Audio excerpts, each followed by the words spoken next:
Hi hello नमस्कार. तुम्हा सर्वांचं आपल्या येस क्रिएशनमध्ये पुन्हा एकदा मनापासून स्वागत करते.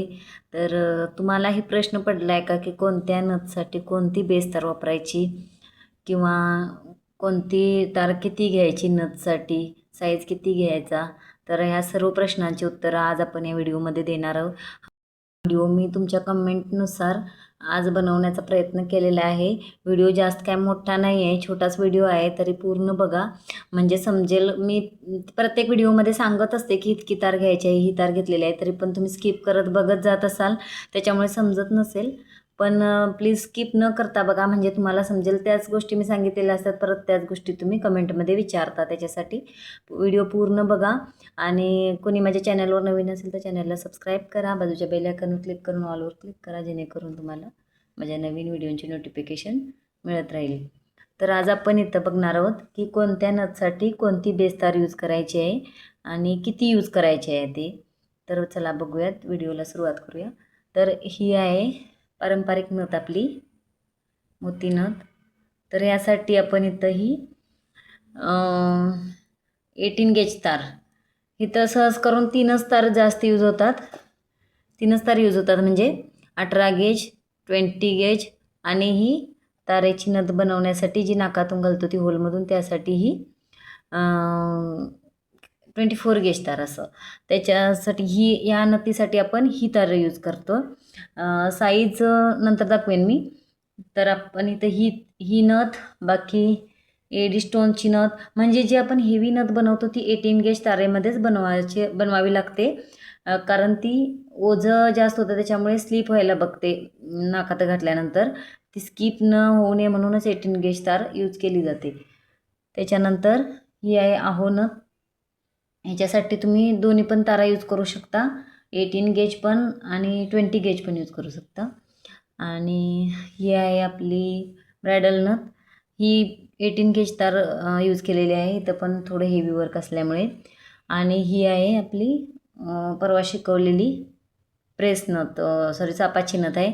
तर इथं मी 22 गेज तार यूज केलेली आहे. इथं तुम्ही 18 गेज पण यूज करू शकता, असं नाही आहे की 22 गेजमध्येच बनवायचं आहे.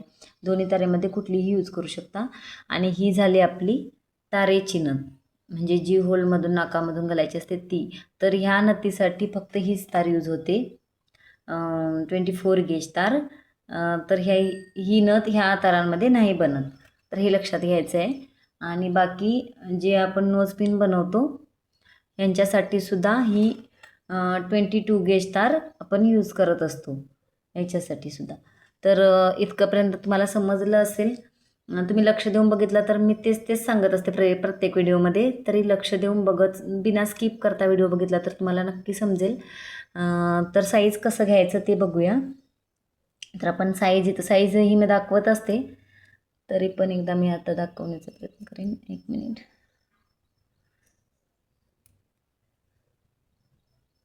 साईज आपण ह्या अंगठ्याच्या बाजूच्या शेजारच्या बोटाकडून इथं हाताच्या लास्टपर्यंत घ्यायचं आहे, अशा पद्धतीने बघू शकता. इथंपर्यंत थोडं इतकं घेतलं तरी चालेल बिगिनरसाठी. बाकी इतक्यामध्ये पूर्ण होऊन जाते, पण तुम्ही बिगिनर आहात तर थोडी जास्तच, अर्धा इंच पाव इंच जास्तच घेतला तरी चांगलं होईल. आणि बाकी हे सुद्धा तसंच घ्यायचं आहे. नोजपिनसाठी थोडी कमी येते तार, नोजपिनसाठी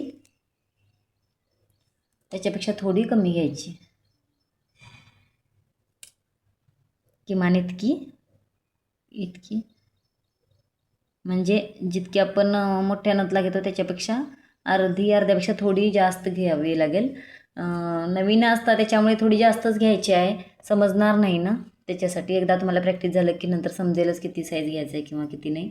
आणि तारेच्या नथसाठी सुद्धा सेम तेवढीच, थोडी जास्तच घ्यायची तारेच्या नथसाठी, कारण त्याला वरून पण अशी तार खाली घ्यावी लागते त्याच्यासाठी. आणि ह्या सगळ्यांचे बेस बनवायचं मी शिकवलेलं आहे. बाकी तारेच्या नथचं तर मी तारेचा नथ जेव्हा शिकवलेला आहे तेव्हा शिकवलेलं आहे. ही तारसुद्धा अशा साईजनं किमान इतकी तरी घ्यावी लागेल, इतकी बघू शकता. तर तुम्हाला मी आशा करते की तुम्हाला हा व्हिडिओ हेल्पफुल झाला असेल. तर कमेंट करून नक्की सांगा तुम्हाला समजलं आहे का, आणि जर आवडला असेल तर एक लाईक करा. आणि तुमच्या मैत्रिणींना किंवा तुमच्या फ्रेंड्सना ज्यांना आवड आहे आपली ज्वेलरी शिकायची, नथ मेकिंग शिकायची, तर त्यांना नक्की हा व्हिडिओ शेअर करा. आणि बाकी तुम्हाला कशावर व्हिडिओ लागेल हे नक्की सांगा, मी नक्की घेऊन येण्याचा प्रयत्न करीन.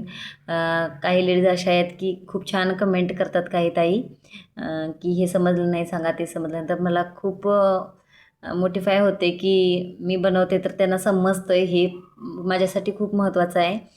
तर तुम्हा सर्वांचे खूप खूप धन्यवाद. आणि व्हिडिओ कसा वाटला नक्की सांगा.